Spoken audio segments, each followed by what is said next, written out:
Mahigit 1,800 job seekers sa iba't ibang panig ng bansa ang natanggap sa trabaho sa ikinasang sectoral job fair ng Department of Labor and Employment o DOLE.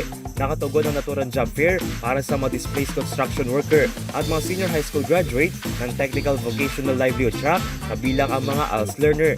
Layunin nito na mas mapalakas ang employment efforts para sa mga sektor na hirap na makakuha ng trabaho at oportunidad. Sa isinagawang job fair sa 14 na rehiyon noong March 25, 26 at 30, halos 30,000 vacancy ang nalok para sa mga construction worker kung saan higit 300 ang natanggap.